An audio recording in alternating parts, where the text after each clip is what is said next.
Hi guys, how you all doing? Guys, ẹ jẹ́ ká sáré sọ nípa matter tó ń trend nípa birthday ọmọ actress Dayo Amusa tí wọ́n ṣe ní ọjọ́ Sunday, I think over the weekend anyway, last weekend. So mo rí pé birthday yẹn ó mú wàhálà wá because olórin tí wọ́n pè ní party ọmọ Dayo Amusa, olórin tó dẹ̀ pè ní party yẹn ó bẹ̀rẹ̀ sí ní kọ àwọn orin kan. So ó mention àwọn warrior tó bá wà fún wa, a máa wá fún wọn kind of, ó dẹ̀ mention àwọn warrior nínú orin yẹn. So mo wá rí wípé actress Lizzy Anjorin bọ́ síta, àwọn náà wọ́n bẹ̀rẹ̀ sí ní sọ̀rọ̀ wípé àwọn ni wọ́n bá wí nínú orin yẹn, àwọn ni wọ́n bá wí kọ̀ọ̀kan. Wọ́n dẹ̀ mú ọmọ yẹn, wọ́n bẹ̀rẹ̀ sí ní ṣépè fún ọmọ tó ṣe birthday, wípé wọ́n sọ nínú ọ̀rọ̀ wọn pé kò kí ń ṣe birthday ni ìyẹn ń ṣe, pé òkú ọmọ yẹn ló ń ṣe. I will first say it, Ọlọ́run ò ní ṣe ní òkú ọmọ yẹn. Ọmọ yẹn á ṣe many years in this life lágbára Ọlọ́run. Mo wá fẹ́ ṣe analysis tèmi. I want to say my own candid opinion. Firstly, mo wo video party yẹn dáadáa. Mo dẹ̀ rí pé wọ́n kan tó bá wá fún wa máa wá fún wọn. Firstly, let's be candid. I will say I don't support anyone, so I'm a neutral person. That's why I can say whatever I feel in my mind. Orin tó lórin yẹn kọ ní party yẹn, orin ọ̀tẹ̀ ni. Ẹ jẹ́ ká sọ tọrọ, orin ọ̀tẹ̀ ni. Nǹkan tí mo ṣe sọ pé orin ọ̀tẹ̀ ni wípé olórin yẹn mọ̀ wípé àwọn tó ń jó lọ́wọ́ ní party yẹn, ó ní èèyàn kan tí wọ́n ń bá jà, tẹ́ni yẹn porúkọ group ẹ̀ ní warrior.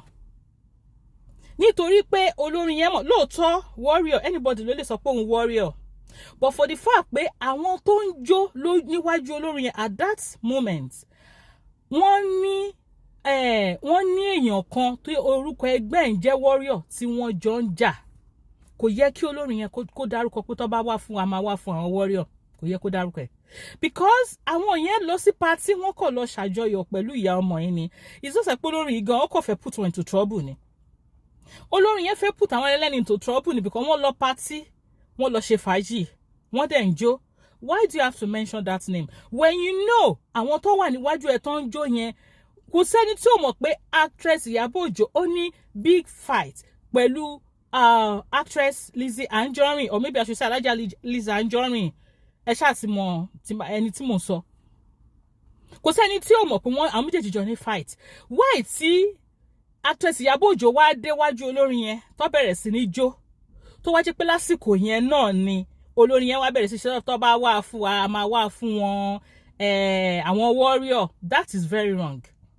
Mo dẹ̀ rí pé ní party yẹn actress Dayo Amusa náà wà níbẹ̀ àti Mercy Aigbe tí wọ́n ń jó níwájú olórin yẹn. Mo ka àwọn message kan tí àwọn DM message tí actress Lizzy Anjorin àti tó send sí actress Dayo Amusa nígbà tí tó ṣẹ̀ṣẹ̀ bímọ, I think. So àwọn DM, àwọn messages tí wọ́n jọ send síra wọn lórí DM yẹn, wọ́n gbé sórí social media. Mo dẹ̀ ka message yẹn. Nígbà tí actress Lizzy Anjorin sọ pé àwọn fẹ́ wá sí ìkómọ ọmọ yẹn o. So actress Dayo Amusa náà wá ní pé kí wọ́n má wá o, àwọn ò fẹ́ kí wọ́n wá sí party yẹn o, pé àtòrò àwọn ò fẹ́ problem, àwọn ò fẹ́ àwọn fracas family whatever, pé kí wọ́n gbé àwọn sórí social media ṣá, that she wants her peace. For someone tó sọ pé òun fẹ́ peace òun, nítorí ẹ̀ o, mi ìfẹ́ kí lágbájá báyìí wá sí party mi o, torí I want my peace, so I don't want social media fracas people to put me up there o. Èèyàn tó lè sọ nǹkan báyẹn, yes, all right, anybody ló lè sọ nǹkan tó bá fẹ́. Space ẹ̀ ni, my personal space, I don't want someone, so person to come there. Yes, opinion ló sọ. Nobody can force her pé ẹni tí kò fẹ́ ní party ẹ̀ kó sọ pé kó allow ẹ̀ ní party ẹ̀. She might not want that, and she declared it that I do not want this. I do not want this because I want my peace. So ẹni tó wá lè sọ̀rọ̀ nǹkan báyẹn pé don't come to my party because I want my peace. I don't want social media fracas people to put me up there. ẹ̀yin tẹ́ ẹ lè sọ nǹkan báyẹn Dayọ̀ actress Dayọ̀ Amusa tẹ́ ẹ lè sọ nǹkan báyẹn fún ẹni yẹn nígbà tó tẹ́ wá ń ṣe patí yẹn tẹ́ni yẹn ò dẹ̀ wá sí patí yẹn tí olórin tẹ́ wá pè tó wá bẹ̀rẹ̀ sí ṣe tó bá wà fún wa a máa wà fún wọn débi pé ó wá dárúkọ àwọn warriors. You claim that you want your peace. That's the reason why you didn't want this person tó ní group tó ń pè warrior kó wá sí party yẹn nígbà tẹ́ wá eventually ṣe party yẹn tẹ́ni yẹn ò dẹ̀ wá tó lórin tẹ́ wá pè wá ń dárúkọ warriors kò bá má forúkọ ẹni yẹn sí social media person ni yín ẹ mọ ẹni tó porúkọ group ẹgbẹ́ ní warrior ó yẹ kẹ́ ẹ lè change ẹ̀ fọlórin yẹn bó ṣe pé kẹ́ ẹ ṣọwọ́ sí pé no please ẹ change àwọn èèyàn máa ń ṣe dáadáa bóyá àwọn tìyálé tìyàwó wà ní party bóyá olórin yẹn wá ń kọrin tí kò make sense tọkọ wọn bá wà ń bẹ̀ ó lè juwọ́ sólórin yẹn pé no ẹ change mo rántí mo ti wo fídíò kan rí lórí social media náà ni tí former ìyàwó bóyá ìyàwó Alhaji Wasiu Ayinde Alhaja Fathia tí wọ́n lọ sí party kan olórin yẹn wá ń kí wọ́n mọ́ Alhaji Wasiu Ayinde immediately lóbìnrin yẹn sọ báyìí pé no má kí mi mọ́ ẹni tó ń kí mi mọ́ yẹn no change má kí mi mẹ́rin yẹn because ó dà pé fight wà láàrin àwọn méjèèjì that's why tó ṣe sọ pé no má kí mi mọ́ olórin yẹn mọ̀ pé ọkọ wọn ni ẹ jẹ́ kí n kí wọn mọ́ ọkọ wọn ni ọ̀gá wa lọ́kọ wọn ẹ jẹ́ kí n kí wọn mọ́ ọkọ wọn but for the fact pé àwọn ò fẹ́ pé àná èmi àtẹni yìí àjọ sí ní gúrú àpò àjọ no má kí mi mọ́ má kí ẹsẹ̀kẹsẹ̀ everybody tó bá rántí fídíò yẹn lè sọ ẹsẹ̀kẹsẹ̀ lóbìnrin yẹn ti ṣe bẹ́ẹ̀ no wọ́n ṣe ti ń kí wọn àfẹ́ tí àyàwó wá sí lónìí no rárá change má kí mi mọ́. So actress Dayọ̀ Amusa lè simply ṣe ọwọ́ sólórin yẹn bólórin yẹn ṣe ti dárú nígbà tó ń sọ tó bá wà fún wọn ìyẹn sì normal orin ni wọ́n kọrin tí wọ́n ní olórin máa ń kọ oríṣiríṣi orin wọ́n lè kọ orin títí wọn bó ṣe wù wọ́n kò kẹ́ anybody bọ̀ pé wọ́n wá lọ dárúkọ ẹ ti kọ́kọ́ kọ yẹn síwájú ẹ wá dárúkọ àwọn warrior tó bá wà fún wọn ó yẹ kí Dayọ̀ Amusa tó ti claim pé òun fẹ́ peace òun ò fẹ́ kó gbé òun sórí social media ó yẹ kó ṣọwọ́ sólórí ẹ pé no ẹ change no ẹ change because ó mọ̀ pé party ọmọ tòun ni ó dẹ̀ mọ̀ pé tó ti lè dárúkọ orúkọ tó dá yẹn wọ́n á gbé òun sórí social media now of course wọ́n á gbé sórí social media ibi tí èmi rí pé ó ti kù díẹ̀ káàtó tí actress Dayọ̀ Amusa ti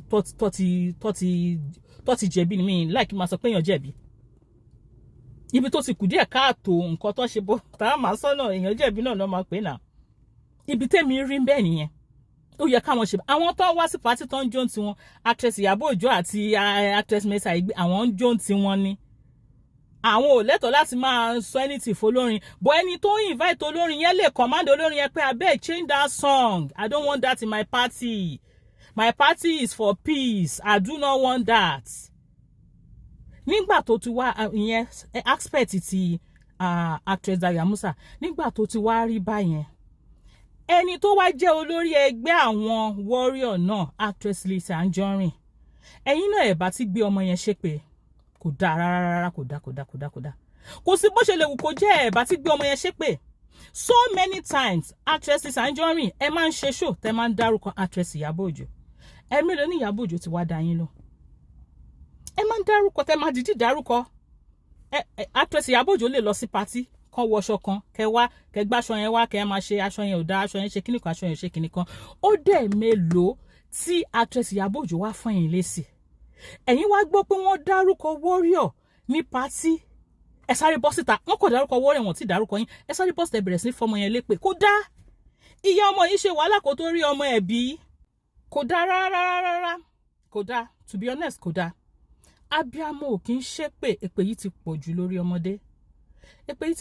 ọmọdé oníkálukú ló lẹ́lẹ́dàá tiẹ̀ ọmọ kékeré mi orí ẹ̀ le gan ìṣẹ̀dá ẹ̀ le gan ló ṣe yẹ ká máa wà careful bá ti gbé ọmọ yìí ṣépè ìyá tó ṣe wàhálà mo wo so many interviews ti actress Dayọ̀ Amusa tó grant tó ti ń sọ bó ṣe hard how difficult it was for her kó tó di wípé ó rí ọmọ yẹn bí nígbà téèyàn tún wá rí ọmọ yẹn bí tó tún wá ń ṣe birthday ọdún kan fún ọmọ yẹn, kò wá yẹ kéèyàn kan wá sọ pé torí òun kò gbọ́ pọ́n dárúkọ òun kó kọ̀ dẹ̀ mú ọmọ yẹn kó gbé ṣépè. Ó yẹ ká máa ro tọ́lọ́ ọmọ gbogbo nǹkan tá a bá ń ṣe.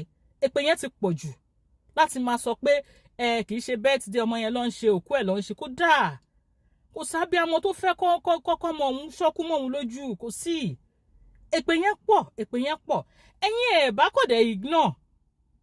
Ẹ̀ tẹ́ bá dẹ̀ lè ignore, ẹ máa fèsì olórin gangan tó kọrin.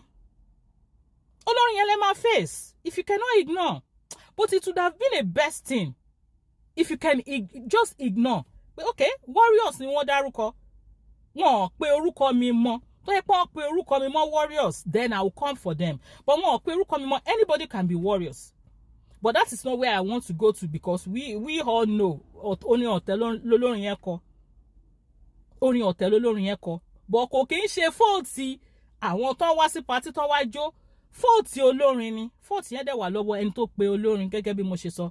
Ó yẹ kóun lè stop wọn. Ìgbà tí kò dẹ̀ ti wá rí báyẹn side ọ̀dọ̀ títí wọn, ẹ̀yin ò bá má gbé ọmọ yẹn ṣépè, ẹ yé gbá àwọn ọmọ kéékèèké ṣépè, kò dáa. That is just my own. Èmi ò ń ṣe supporter anybody o. Anybody that knows me on this social media can tell I'm not a supporter of anyone. Mo lè ní kí lorúkọ ẹ̀ tèmi, mo lè ní preference. Tí preference mi tó bá ṣẹ̀ mí lọ́la, kì í ṣe tó bá ṣẹ̀ mí. Tí preference tí mo bá ní tó bá ṣe nǹkan tí kò dáa lọ́la tí n bá rí, I can come out and say pé nǹkan tẹ́ ṣe ó kù díẹ̀ káàtó. Nígbà tí actress Lizzy Anjorin ṣe birthday wọn, the last one, tí kí lorúkọ ẹ̀ sister Tọ́pẹ́ Àlàbí tó invite wọn wá sí party yẹn, tí wọn kọrin ní party yẹn, ẹ lọ wo fídíò mi. I came out to speak about it. Pé nǹkan tí sister Tọ́pẹ́ Àlàbí ṣe ó wrong. Fídíò yẹn ṣì wà lórí post mi dèní. Pé nǹkan tí sister Tọ́pẹ́ Àlàbí ṣe ó wrong pátápátá 100% completely. I came out to speak about it. So tí n bá wá rí wípé èmi náà rí wípé ẹni tí èmi náà ti speak about yìí nígbà táwọn èèyàn ṣe nǹkan fún tí kò dáa, tóun náà bá ṣe nǹkan tí kò dáa fẹ́yàn, I should be able to say it.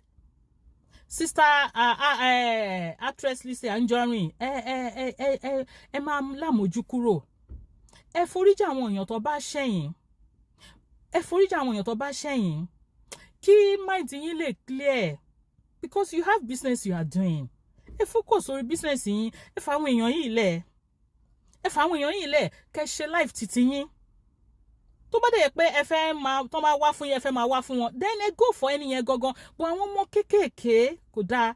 Even apart from ọmọdé gan, èèyàn tó jágbàlagbà gan tó ní parents, ṣé inú parents tí ẹ máa dùn yí pé wọ́n gbé ọmọ ẹ̀ ṣépè? Ṣé bẹ́ẹ̀ mi ṣe wà ní ti ṣé inú ìyá tèmi máa dùn pé wọ́n gbé mi ṣépè ni? No now. Bó tó bá tẹ̀ sì jẹ́ pé àgbàlagbà lẹ́ni èèyàn lè búyàn, ebú sì dáa kéèyàn búyàn, orí ẹ̀ ò pé kinní kan gbẹ́nu ẹ lè búyàn. Àwọn báwo ṣe máa ń sọ, wọ́n máa ń pe kinní kan ní àyè sọ, àbọ̀ ṣe máa ń sọ, èèyàn lè búyàn normally. But èpè too much, most especially níbi tí ọjà ajé wà, kò dáa. People love you because you are beautiful. You have got how can I say it? You are beautiful. You are fashion conscious. I always say, I like people that is fashion conscious. I like that person. But èpè yẹn nìkan náà ni. Tí n bá ti ń gbọ́ tí èèyàn bá ṣe pé báyìí, máa ń scroll bẹ́ẹ̀ pé irọ́ èmi ò dúró níbàyìí. Kò dáa, èpè ò dáa. Ẹ jẹ́ kí oníkálukú kó ṣe the right thing. Bí opinion tèmi tó ṣe rí nípa mátà yẹn ni mo ṣe sọ yìí. Bó ṣe rí nípa mátà yẹn ni mo ti sọ yìí. Tí ọ̀rẹ́ ò bá ṣe é ṣe kó oníkálukú dúró sórí ọwọ́ ẹ̀ bọ̀, kéèyàn máa gbọ́mọ ṣépè kò dáa. That is just my own. Ẹ̀yin èèyàn wa, ẹ mà ti gbọ́ àwọn ọ̀rọ̀ yìí tí arábìnrin yìí tí ó sọ nípa Dayọ̀ Amusa àti Lizzy Anjorin. Ẹ ti gbọ́ bí ó ṣe give judgement rẹ̀ lórí nǹkan tí ó ṣẹlẹ̀ láàrin àwọn méjèèjì. Kí ni ohun tí ẹ lérò lórí ọ̀rọ̀ tí arábìnrin yìí tí ó sọ? Ṣé ẹ rò wípé arábìnrin yìí sọ̀rọ̀ dáadáa tàbí kò sọ̀rọ̀ dáadáa? Ohun tí ẹ bá lérò, ẹ tẹ̀ sí comment section kí a lè sọ̀rọ̀ nípa rẹ̀. So ẹ̀yin èèyàn, bóyá mo sọ dáadáa, bóyá mi sọ dáadáa, it's my opinion. All right, guys. So I'll see you next time.